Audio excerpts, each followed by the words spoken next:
This is Reaganism, a podcast dedicated to exploring where the Reagan movement lives today. I'm Roger Zakheim, your host, director of the Ronald Reagan Institute in Washington, D.C.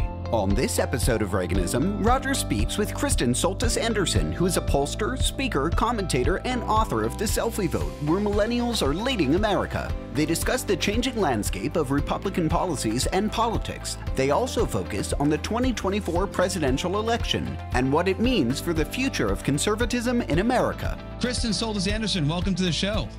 Thank you for having me. Great to see you. You are known as a Republican pollster and writer, and as well as a founding partner of Echelon Insights, and really somebody who engages opinion research and analytics. But one of the things I really appreciate over the years getting to know you is that you explain them in a way that I can understand. You're also the host of a Sirius XM's The Trendline with Kristen Soltis Anderson. And of course, many of our viewers and listeners know you from your appearances on all the major networks. Just a quick backgrounder for listeners and viewers. Polling, you're such a nice and engaging person, and polling gets such a bad rap. What do you have to say to those who just kind of frown and sigh when they hear about the latest polling? Why shouldn't they frown and sigh? I love this first question. The polls are not broken, but they are horribly misused. So I am coming to you from a big conference that the polling industry has every year. Just got together to break down how are we doing? Is our industry in flames, or are we figuring it out? There have been times over the last few years when the vibe has been more, oh no, our industry is in flames, help, help. We're not there right now. Right now, the polls are not broken. And at least for the moment, they seem to be capturing public opinion okay. The midterms were, though some people were pretty surprised by the outcome, their surprise, in my view, was not driven by the polls. Their surprise was driven by an expectations that the polls would be wrong in a particular direction. And when that failed to materialize, they were then surprised by the outcome. But at the moment, I am still feeling good because the industry's realized that, look, we are going to have a big challenge talking to people. We can't just call them up on landline phones anymore. Can't even really just call them up on their cell phone anymore. So we're going to have to get creative. And the sorts of things that 10 years ago at a conference of pollsters would have been considered really avant-garde, experimental, are now becoming the norm. Things like surveys over text message, surveys done online. There are lots of different ways that a pollster like me can try to find someone like you and get you to take a poll. And that's good. That the diversity of approaches is good, and it means that we're less likely to systemically miss certain types of voters in our research, which I think helps us as pollsters get things more right. Now, remember, when I said polls are misused, that's because the number one thing people use polls for is to try to watch this horse race number, right? Who's up in the Pennsylvania Senate race? Are they up by 4? Are they up by 5? Oh, now they're up by 6. Is that real movement in the race? And that is not what polls are mostly used for. Polls are mostly used to understand attitudes on issues, reactions to messages. The horse race stuff is what gets all the coverage, but it's actually not most of what I do, and is not most of what polls are used for in practice. Well, you mentioned the midterms and how that perhaps restored or it certainly wasn't as bad for the polling sector as the previous election. But before we go there, give me your take on the notion that people who are polled, if they're getting these questions that perhaps, you're a Republican, here are the questions I want to ask a Republican, they kind of want to give them the answer that doesn't truly reflect their point of view, but just kind of don't want to be, kind of have the poll dismissed, right? So what I'm trying to get at is, tell me how you feel about Trump. Someone who's a Trump or conservative who, has mixed views on Trump is not going to satisfy the pollster for telling them how they truly feel. They're going to respond, I love him, no problems here, because they don't want to feed into a narrative that perhaps they see, kind of swept up by the national media. Give me your take on that. Sure. So you definitely want to make sure you've crafted a questionnaire that is not signaling to a respondent what the right answer is. So an example of bad practice would be, I don't know, if I started off a questionnaire by saying, Donald Trump is a known liar. Do you favor or oppose Donald Trump? I mean, like something like that, which is often, frankly, how you will see questions get worded in, in media conversations. That's not going to lead to a true response. At the same time, there has been a lot of research done to understand, is there a shy Trump effect? To what extent are the polls undercounting Trump supporters because people are afraid if I say I like him, then what happens? And almost all of the research on this has really turned up that that's not necessarily the case, that it's less that somebody takes your poll and gives you an answer that's not really on the mark. And it's more just that there are certain types of people that don't take polls at all. So if you're the kind of person that doesn't really want to talk about your point of view, the odds are you just may hang up that polling phone call right from the get-go. One of the things that we as an industry are trying to do to keep people on the phone or keep them in the survey is not just pepper them with a bunch of questions about politics. Ask them some questions about things in pop culture. Ask them questions about things just in their daily lives. And that not only gives you sort of richer, deeper insights, but it feels less aggressive to a survey respondent and can yield some real benefits. Fascinating. Let's go to this article you wrote in National Review called Lost Youth. Republicans Can't Write Off a Generation. And this really picks up on the midterm that you referenced just earlier.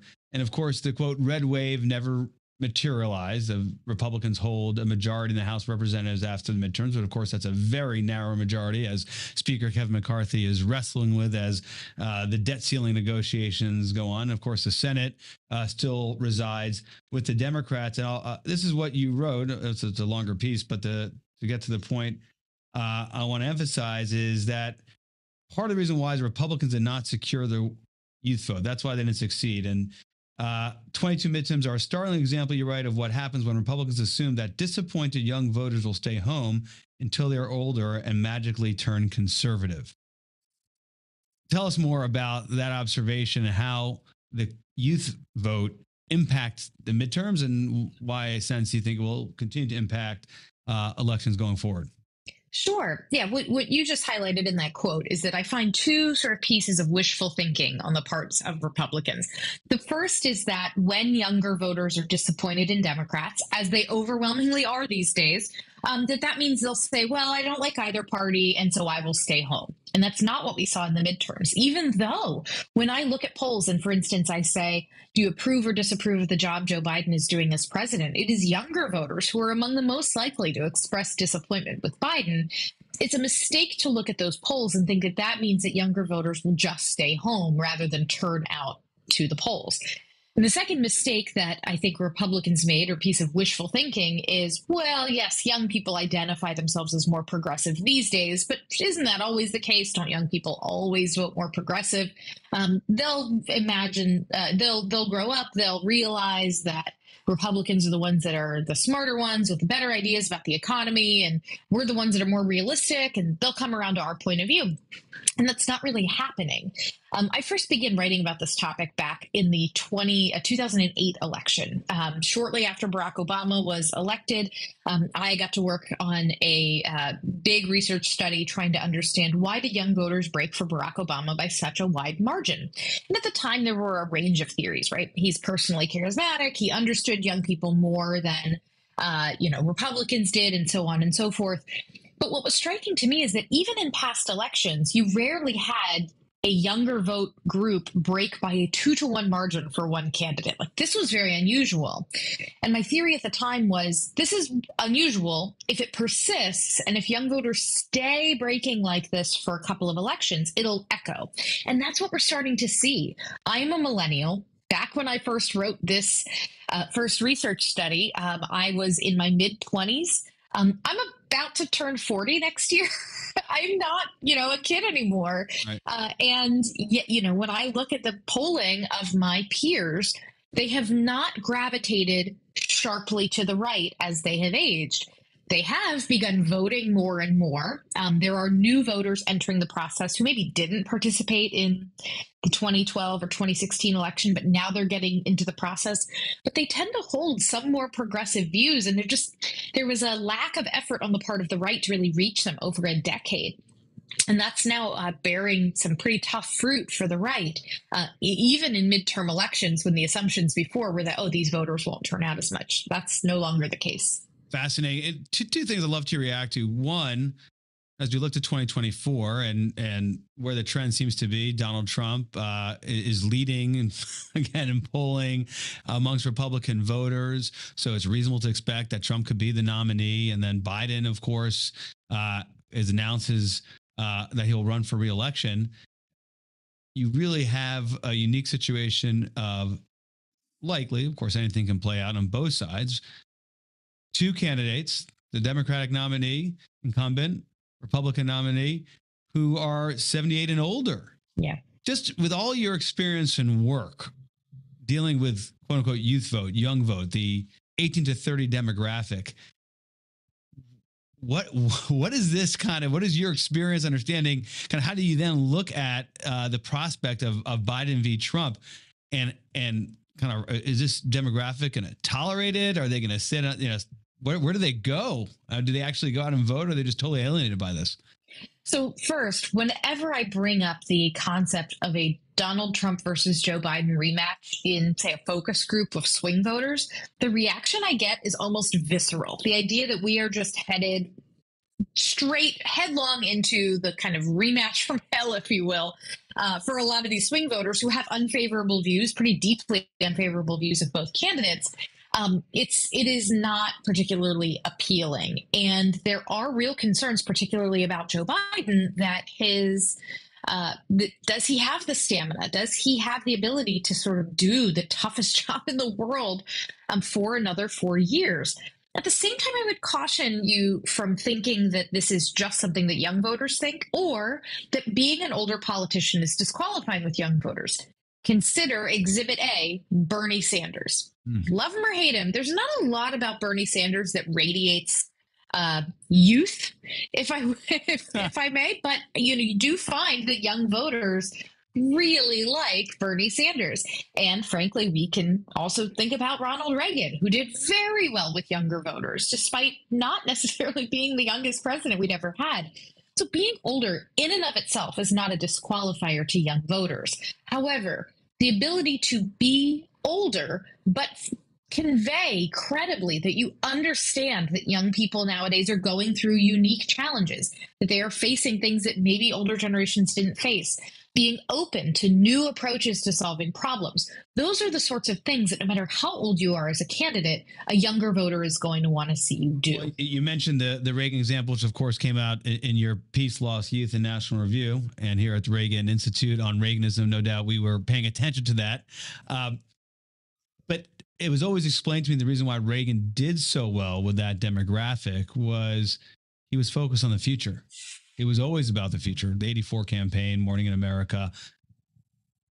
It would seem to me obvious, but give me your take, what the data shows, that if you're a candidate seeking that demographic, you have to be decidedly focused on tomorrow and not where we are today, or certainly where we were yesterday.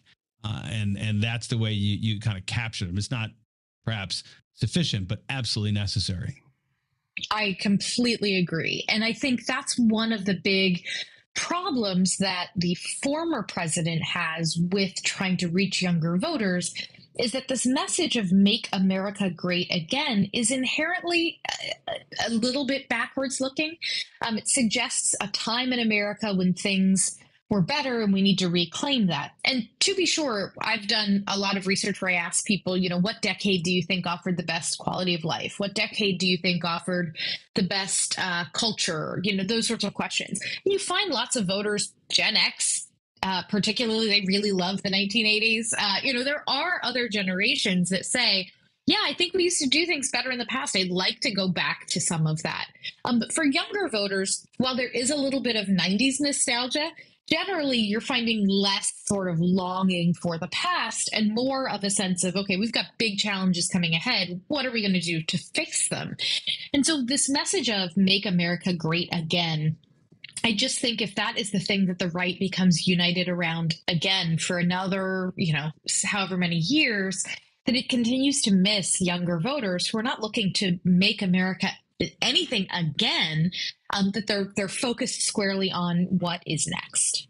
One other piece here I'm curious about, as you mentioned, Gen Z, is perhaps we may see, and this is anecdotal, I'm curious if there's data behind it, where given perhaps the excesses of the left, wokeism is kind of the throwaway to capture the excesses.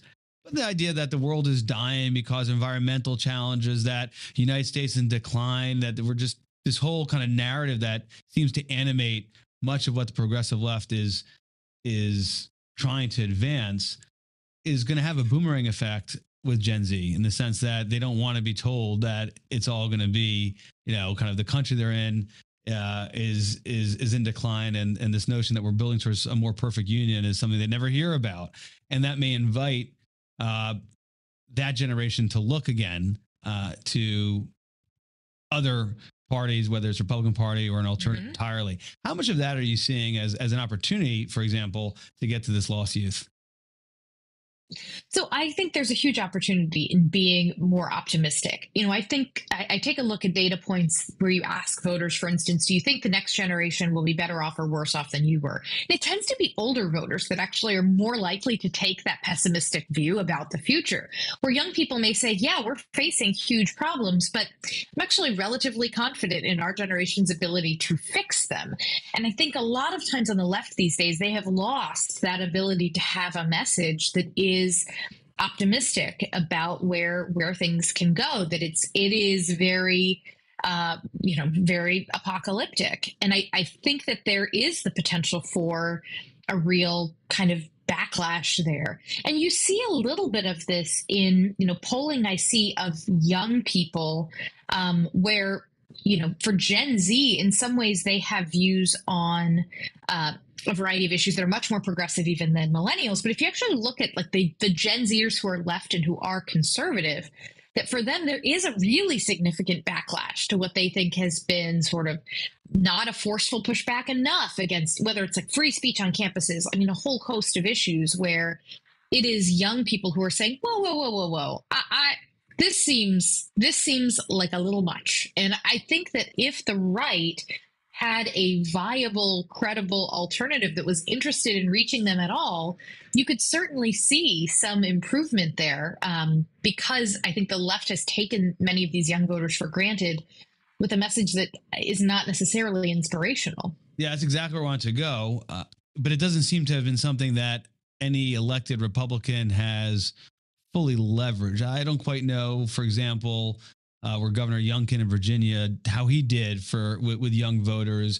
He's got a more optimistic message, and hit on some of these excesses, at least with respect to schooling, is the way he would characterize it, in terms of parents being involved in what your children learn and taking on the teachers union and the like. Someone you've written about I love the name of this. This is your piece, the 2024 edition of This is the Bad Place.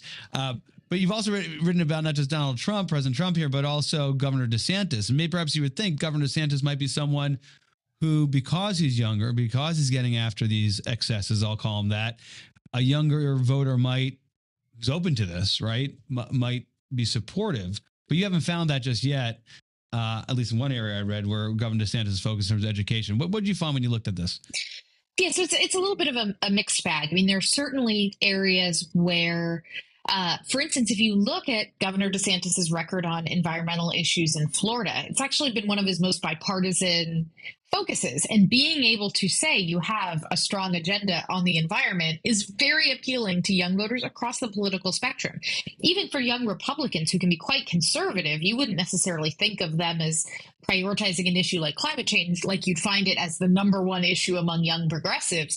But nevertheless, you still hear from young conservatives, okay, I don't want the Green New Deal, but let's do something. So there are a handful of issues where I think Governor Miami DeSantis is sinking in Florida, right? So this is yes. kind of very real to Governor DeSantis.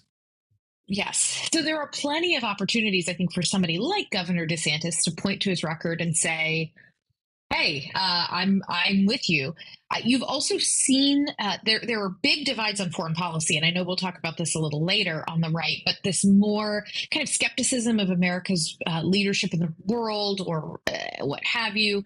You know, if you are somebody who signals that you would rather look more inward, that may be an attempt, if maybe a little misguided in the execution, to connect with younger conservatives. The challenge somebody like Governor Desantis is going to have with young people is, even among young conservatives, there is still generally a more sort of progressive leaning view on an issue like LGBT issues. We've seen a lot of political sort of dust getting kicked up around the issue of abortion with the overturning of Roe versus Wade last summer, and that is still having political reverberations. And in particular, if you're looking for one thing that motivated a lot of those young people to turn out and vote, and frankly vote against Republican candidates in the midterm, I suspect that's a sizable piece of it. And that's actually not something I would have said a decade ago. A decade ago, when I was looking at social and cultural issues, yes, there were generational divides around things like LGBT rights, but there weren't really big generational divides around an issue like abortion. We now do see that divide beginning to emerge a little bit more strongly. And so that's just going to make it even more challenging for a pro-life Republican politician to make that case. They're going to have to persuade rather than just sort of assume that you've got 40-50% of young people on your side. And that's been a general observation of, I'm thinking about the Wall Street Journal editorial board has been emphasizing this, where Republicans have lost control of this post a Dobbs decision. In other words, they worked for Generation Plus to realize what they realized in the Dobbs decision, and then it was left to the states, and they've coalesced around an increasingly minority point of view in terms of where the party's been, and alienating, I suspect, not just young people, but just Americans overall in terms of what they're advancing in terms of the pro-life community. On LGBTQ, you were talking about with respect to Governor DeSantis. So Republicans, have this libertarian streak, and then you got the other camp, which is, the religious right, social conservatives. Is it just simply the case that the libertarian piece of the party is not vocal enough, not strong enough, or is migrating away from Republican politics and is falling into that independent sphere? Well, let's take the issue of schools, for instance. Let's say you are more libertarian leaning and you are not really interested in the state telling you how to raise your children. So you may personally be very, libertarian in the sense that you don't want the government to make it harder for someone to be LGBTQ, but at the same time, you also don't want the state telling you how to be a parent. There are, I think, interesting ways that these issues cut coalitions differently than maybe prior decades worth of social issues would have cut these coalitions. I still think there is a pretty strong libertarian streak on the right, but libertarian doesn't necessarily always equal socially progressive. And in this case, you're seeing with this debate over schools and parents' rights and what have you, almost a more sort of libertarian infusion of libertarianism into social conservatism of, look, I want to be able to raise my children with the values I see fit, and I don't trust that the state is doing a very good job of it. Who do you think that's out there as elected Republican in a state, a governor who has effectively done this? When this, I mean, building up that winning coalition, including young people. Well, Youngkin is at the moment a pretty interesting example, and I apologize because I don't know the exit polls off the top of my head on this one, nor do I recall specifically like what percentage of the electorate was younger voters when he was elected. But what I think was so interesting about his election is he really tried very hard to bridge divides between what does the core of the conservative right really want, and where is the overlap between the things that they want and the things that sort of a swing voter would want. There is overlap between those two things. That is a Venn diagram with considerable overlap. But I think sometimes it's much too easy for the right as a movement to get caught up in the things where there's actually not as much overlap. Yes. Like the things that are really animating to the right, but there's not a lot of resonance with the middle. And someone like Youngkin figured out ways to like focus on where that overlap existed and speak in a language that was unifying rather than dividing. So I think he is a fascinating example. I look to the Northeast, where it's fascinating. You have a bunch of states that you would think never in a million years would vote for a Republican. And yet you have Vermont, one of the most beloved governors in the country is a Republican running Vermont. Who'd have thought? So those are the kinds of places, New Hampshire, Governor Kristen Soltis, he is beloved there, sure. And has a pretty broad coalition, I think does pretty well with younger voters in his state. So there are some examples of folks who are trying to bridge those divides. We're here with Kristen Soltis Anderson on the Sirius XM. Her show is called The Trend Line with Kristen Soltis Anderson. And of course, founding partner of Echelon Insights. When you talk about Vermont, Massachusetts, we had Maryland, right? And of course, Governor Glenn Youngkin, Virginia. These are Republican governors, popular, winning by, bringing in others beyond Republicans to get elected. And is it more complicated than to win in a state that's not a red state? You have to kind of find these areas of overlap. Whereas if you're in a red state, it's all about winning the primary, and you can't advance a strategy that would appeal to independents or even Democrats because they'll never make it out of the primary. Well, even in a state like Virginia, somebody like Governor Youngkin still had to have the trust and support of the conservative base in order to win. But he was very savvy about doing so, again, by focusing on those areas of overlap where he was able to take positions and appeal to the conservative base, but in a way that wouldn't make him unelectable in a general election. So even in a state that is a blue or purple state, you still have to deal with that dynamic of how do I get through my primary, even if that's not the finish line, there's still another election to go. There still is a need to make sure that you've appealed to the core base voters in your party. At the same time, there's no guarantee that even if you are in a state that you think of as a pretty red state, that means you and your positions will definitely win. I mean, we've seen a number of red states that have passed laws raising minimum wage, laws legalizing marijuana. Even in a red state, you could have statewide votes that go a little more progressive. Or you take a state like Georgia. If you went back 15 years and you told me that a state like Georgia was suddenly going to be breaking for Democrats and would be like the closely fought, highly contentious, Atlanta media market is getting gazillions of dollars spent in it kind of state, that would have been a little surprising. And yet, because of the growth of the Atlanta suburbs, the influx of college-educated voters, the reorientation of some of these coalitions, a state like Georgia, where previously you would have said, oh, the Republican just has to win the primary and they'll be fine. Well, no. Now you do have to fight a pretty tough race. Texas is another example where I have been hearing for a really long time, like, oh, Texas might turn blue. Oh, Texas might turn blue. Well, and it's never really come to pass, except that it's not going to happen until it happens. And then when it happens and everybody goes, oh, my goodness, Texas just voted for a statewide Democrat. Oh, my goodness. Do I think it's super likely? No, not in the immediate short term. But do I think it's impossible? No. And so even if you are running statewide in a state like Texas, you cannot just take for granted that, oh, I've got this. This will be fine, and only play to the base. You have got to be able to win those Houston suburbs. You've got to be able to win those Dallas suburbs, the sorts of places that used to vote Republican reliably, but not so anymore. And we saw that in 2022. People, the notion you're going to vote down ballot, people are going across, right? And making choices, and you can't take for granted. Fascinating set of points. I do want to talk about foreign policy and national security and get a sense of where Republican voters are, conservative voters are. You've helped me and the Reagan Institute over the years thinking through this, understanding this. But before we go there, one other issue, which perhaps is a bridge between kitchen table issues for Republicans and for Americans at large and national security, is border security. And of course, right now, we have Title 42, where the emergency with respect to COVID has been removed, and the influx of those crossing the border illegally. We're watching on TV, and the Biden administration is trying to manage that. Perhaps, Kristen, just contextualize for us where Republicans are vis-a-vis border security and a willingness perhaps to get to immigration reform. And it seems to be almost a cliche at this point, where if you're a conservative or Republican, you have to say, okay, we can't do anything on immigration reform until we secure our border. Got it. But what does this actually mean? And can a Republican seeking office comfortably say that to get elected and then just sit on their hands on these issues when they're in office?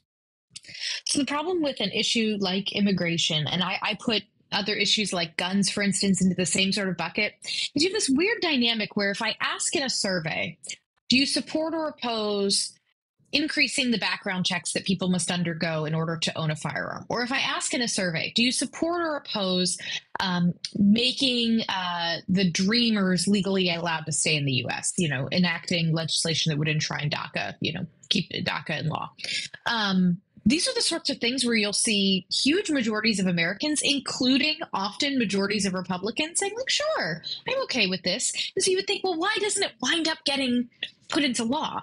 And I think the reason is that there's this total lack of trust that if you give an inch to the other side, even on something that you kind of like, that won't then spiral into like 5 different policies that you didn't want. So on an issue like immigration, if you are a Republican, even if you're someone who says, yes, for a child who was brought here as a child, they did nothing wrong, they just are here and now they want to make a life, and we can't possibly deport them back to a country where they don't know, they might not know the language, they grew up here in America, this is wrong.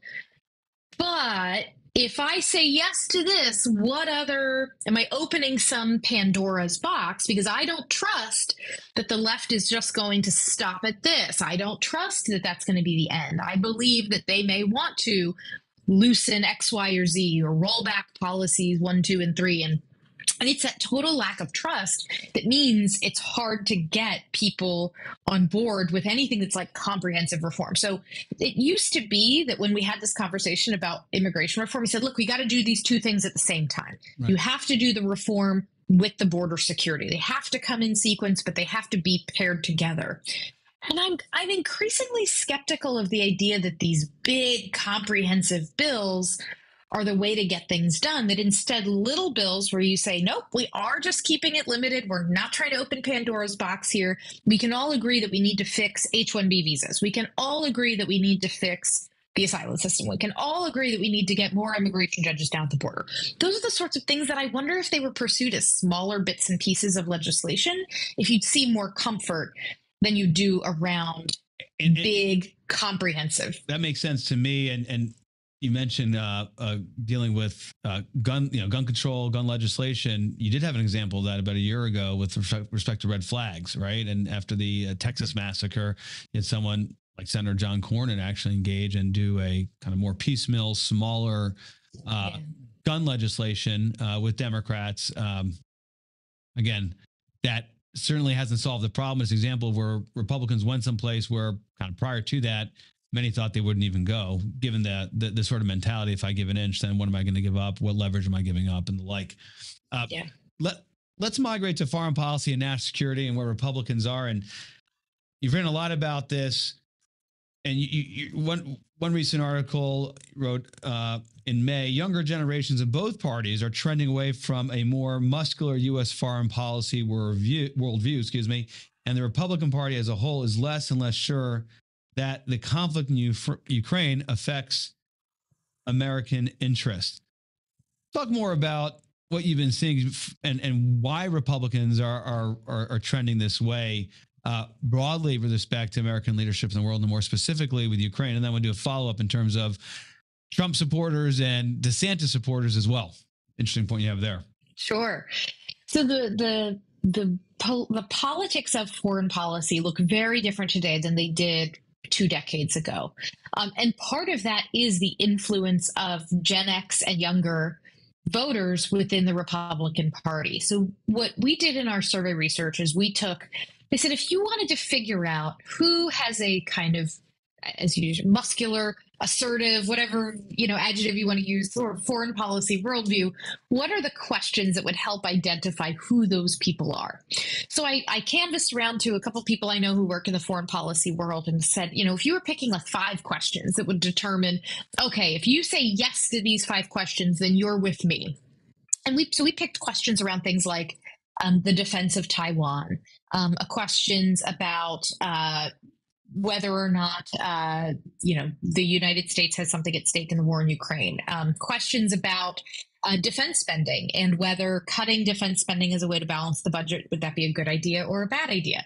So we had some questions on China, we had some questions on Russia, we had some questions on defense spending generally. And then we took a look and we said, okay, how many of our respondents actually do agree on 5 on 5? They are, yes, Russia winning the war in Ukraine would be a bad thing for the United States. Yes, we should come to the defense of Taiwan. Yes, it would be bad if China overtook us as the most powerful nation in the world, those sorts of things. And we found that for older Republicans, they're very much on board, including with things like aid to Ukraine, that they are generally of the mind that the world is better off when America is in a leadership role. It's younger conservatives where that is less the case. And you have to, I wrote about this actually in a paper for you all. Yes. I think this was in 2019 about the challenge that those who are advocates of a strong, robust American foreign policy and global leadership are facing with young people is that many of them can't point to a time where they say, this is a moment when America was a leader in the world and it was a good thing. If you remember the Cold War, if you remember Reagan's presidency, you have a clear example in your lifetime of when American leadership was very good for the world. But if you have come of age after that and your memories are things like the wars in Iraq and Afghanistan, you may have some real questions about whether America's ability to bring about good in the world, like, are we actually that good at it, or not? And you see that reflected in young people really unsure that American leadership in the world dramatically affects them, that beating other countries in competition like China, that really affects them. And so that to me is just a big, big mission for anyone who supports a robust assertive foreign policy, is to recognize there is a generation that does not just sort of take for granted that American leadership around the world is good. And for those interested, it's on the Reagan Institute website, How the Post 9/11 Generation Views American Power, which was Kristen wrote for us as part of our Reagan Institute strategy group. Really interesting paper. And as reflecting on that in preparation for this conversation, I wonder how much things have changed, Kristen, in light of the fact that, yes, the frame of reference for that post 9/11 generation may be Iraq and Afghanistan, what Democratic and Republicans have called endless wars. Mm-hmm. On the other hand, we've seen the emergence of China, Russia's aggression, invasion of Ukraine, and the peace and prosperity that Americans have enjoyed, including the post 9/11 generation, is at risk, not necessarily because of American leadership per se, but because revanchist powers seeking, to destabilize a system that has been very good for Americans, very good for our economic prosperity. Do you see that? Maybe talk about some of the recent polling you wrote about in May, how China and their assault on human rights, think about Hong Kong or the case in Ukraine, is impacting the mindset of these voters, even though they have doubts about American leadership in the world. Yeah, so I think that when it comes to talking about the issue of China, if it is framed as competition and we need America to beat China, that for a lot of young voters, that just seems very disconnected, because for them, they don't necessarily see it as competition to begin with. If you are an older voter, it's clear that it's competition. You remember what the Cold War looked like. You know what it's like when you are fighting for global dominance, and you can see that this is that there are the similar contours popping up. But if you're younger, a world where China has a strong economy and the U.S. has a strong economy, well, hey, that'd be a pretty good world, right? That's not what, for I think for young voters, competition as a frame just doesn't necessarily resonate. They don't think that America is that far ahead of China now, and they don't think that we're losing that much ground to China. Where older voters, they do think America is ahead, but is losing ground. Instead, what I think is valuable for younger voters is to frame it around sovereignty, to frame it around you should be able to live the life that you want to live. You should be able to, and you shouldn't be faced with a hostile foreign government that definitely doesn't hold the same values you do on human rights, on LGBT issues, on a whole host of other things. This government having an influence over the entertainment you watch, the information you are able to consume, the products you are able to buy, That's, I think, this idea of like defending yourself versus going out and competing, I think has more of an ability to resonate, particularly for a younger generation that may think that going out and being aggressive doesn't feel quite right for them. But being defensive of us here at home may be a sort of an easier entry point for making the argument. That's a great insight. And the language that you're talking about, competition, is confusing. It's not even, I think, clarifying for policymakers. Perhaps it's descriptive, but not clarifying in terms of what we want to achieve. And kind of a values-based assessment of Russia or China, I think, is a more honest way to think about the why our sovereignty and our peace is being challenged.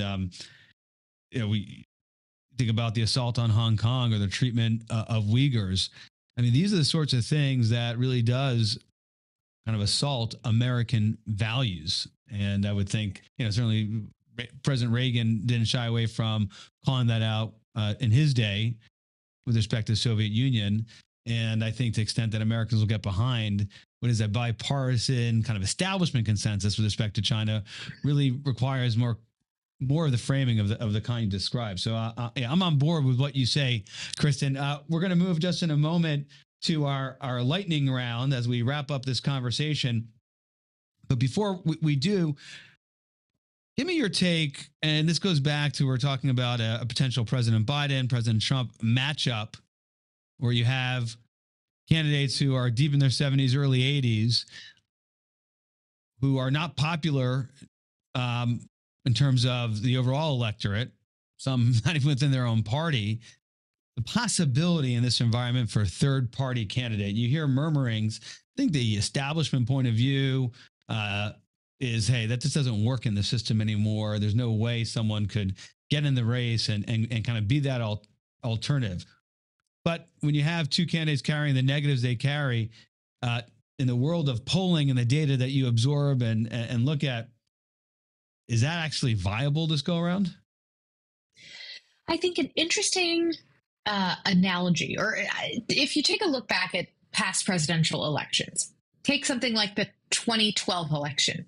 Mitt Romney and Barack Obama, at the time you would hear voters griping about their choices, but actually both of those men had a net positive, favorable brand image with the American public. 2000, George W. Bush and Al Gore. Americans generally liked them. They may not have, individuals may not have liked both of them, but you had like most Americans like Al Gore. Most Americans like George W. Bush just fine. In 92, that was not the case. In 1992, and both of these figures, by the way, their brand images have sort of ebbed and flowed over time. I think there's a great deal of affection nowadays for the legacy of George H.W. Bush, and Bill Clinton's legacy has become very complicated for a whole host of reasons. The world is different than it was in 1992. But in 1992, both George H.W. Bush and Bill Clinton, they had relatively high negatives and high negatives within their own parties. And that led to this opening for Ross Perot to run. Now, Ross Perot didn't become president. Ross Perot didn't win a state, but he did put up double-digit numbers. He got on the stage for presidential debates.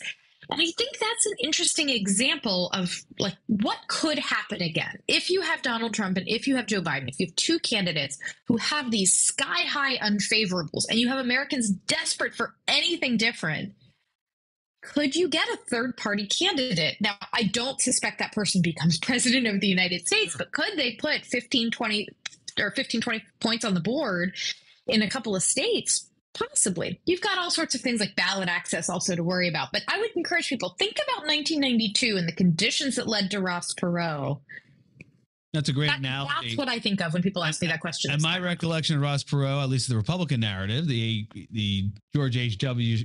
Bush, camp, was he was the reason why Bill Clinton won. In other words, he took away the votes that H.W. Bush needed. Is it clear to you? I guess it depends entirely on who that third candidate is. Which candidate would benefit if it was a President Biden v. President Trump matchup?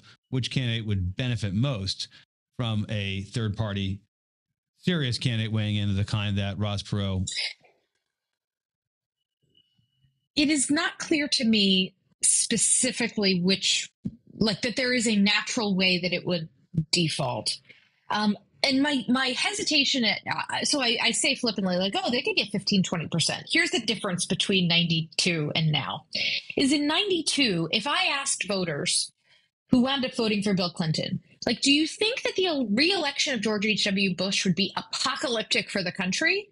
They probably wouldn't say yes. They probably didn't like him. They wanted to do something different, but I don't think they'd think it was like the apocalypse for the country, and vice versa. Now our polarization is so intense that if you are someone who likes Donald Trump, even a little bit, the idea of Joe Biden being president seems like the end for another 4 years, seems like the end of the world, and vice versa. And so if you are somebody who goes, ugh, I really don't like Joe Biden that much, but man, do I not want Donald Trump to be president, yeah, you might find a third-party candidate appealing. But if in your gut you're worried that voting for that third-party candidate could in any way lead to Donald Trump being president, or could in any way lead to Joe Biden being president, you might not do it. So you may see a rise in people not wanting to feel like they've thrown their vote away because of the heated polarization that we're in. Fascinating point. Kristen, we're going to go to our lightning round. Wonderful conversation. Thank you for being on. Here's where you share with us your favorite Reagan book, speech, or quote. What do you have? People say that I can't believe I'm going to butcher this quote on a Reaganism podcast, but it is the quote that essentially says the people called me a great communicator, but it was that I was communicating great things. I love that quote because so often in my field, I am asked to help people come up with messaging. They have a point of view and they want to figure out how to communicate it most effectively. And a lot of times people think that just means finding the words that work, right? If I find the one right snappy word or phrase, everybody will agree with me. And I love that Reagan quote because it is a reminder that you cannot just have the right words and phrases. The underlying idea has to be something that is compelling. It has to be something that speaks to somebody's values, their interests.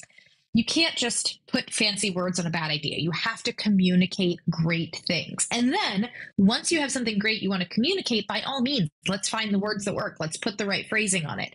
But sometimes people miss that important piece of the puzzle that it's not just let's find the message or the words that will resonate, but let's have the underlying idea, content, values. That's what's going to really resonate with people. And Reagan understood that.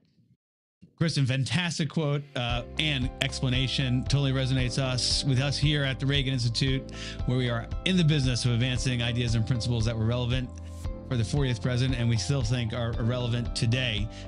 We'd love to have you back again in the future. Thanks so much. Thank you for having me. We hope you enjoyed this episode of Reaganism. New episodes premiere weekly every Monday on YouTube and all podcast streaming platforms. If you like this episode, be sure to let us know and share with a friend.